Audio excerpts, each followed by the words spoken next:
Barrister Mbeseha, what would you say about two grown men who are supposed to be elders at this point, said to be responsible for some kind of negotiation with some armed men responsible for some of the massacres and some of the genocides that we have been seeing in Pinyin? Well, again, like the previous analysis on the bishop, there's a lot in that story. This is Pinyin. Remember that 2019, I think or so, there was massacre in Pinyin where they killed young people, carried them in pickup trucks like game. That was done by the government.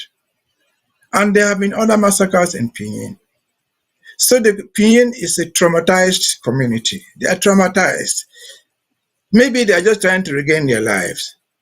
And somebody thinks he can make some money out of it. He could come and say, well, they are coming. If you don't give us so much money to go and wave them off, they will come again. And who knows? Last time they killed 20, this time they will kill 40, they will kill 50. And who knows who will be spared? It might be one. It might just be one of the victims. So people are a traumatized community already. But what's important to me is, as of now, you don't hear the government, no official statement has been made.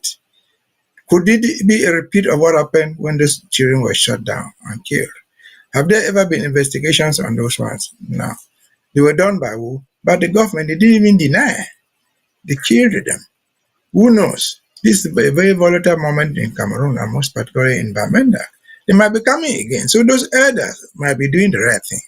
Those soldiers who come and shoot and kill, they are human beings. They are known. They are in uniform. If you collect 1 million and bribe them, they can stay away. So those elderly people might not be just imposters. It is possible, based on the history of Pinyin, that something is looming outside there. The greatest victims in Pinyin have not been victims of Amba fighters. They have been victims of government troops. And say again, who knows whether they are planning this thing? They are trying to keep a traumatized community more traumatized. Is there anything you can do about it? We have not. Who is supposed to find out this thing? The government. But up to this point, government has said nothing. How long does it take for them to cook out a story and tell? And say, well, investigations will continue. That is their track record. That's what they might do. Those two elderly people are not dead. They are alive. Do you need to go so far to get the evidence? You don't need to go so far. But suppose they were self-incriminating.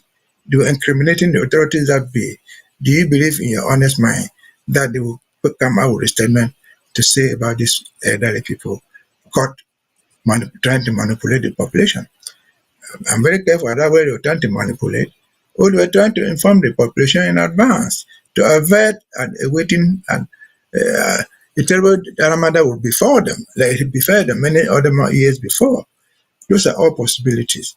But again, it is the responsibility of government to bring security there. If the people are coming, call them Amba boys, call them thieves, and they are well known in advance to take money and go and give them. Government should be able to stop them officially. They have the weapons, they have the personnel, they have the courts where they can bring all this to justice. Why are they not doing this? Why are they abandoning their responsibilities? At the same time, claiming to be in control. I think he says everything's under control. Is Pinyin under control? Is in doubt where the priests and bishops are being adopted under control? Certainly not. And so we think that the government has failed. It is continuing to fail. If those two people caught were criminals, they should be in jail today. But they are still free. And government is still waiting to give an order.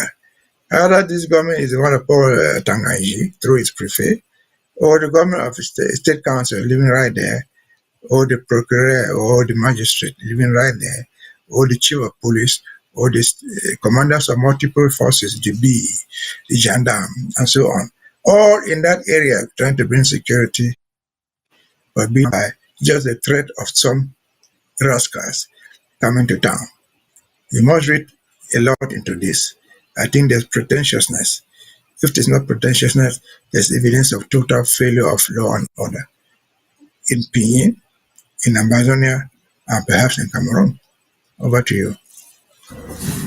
Well, we just hope that the peace would return in some way or the other.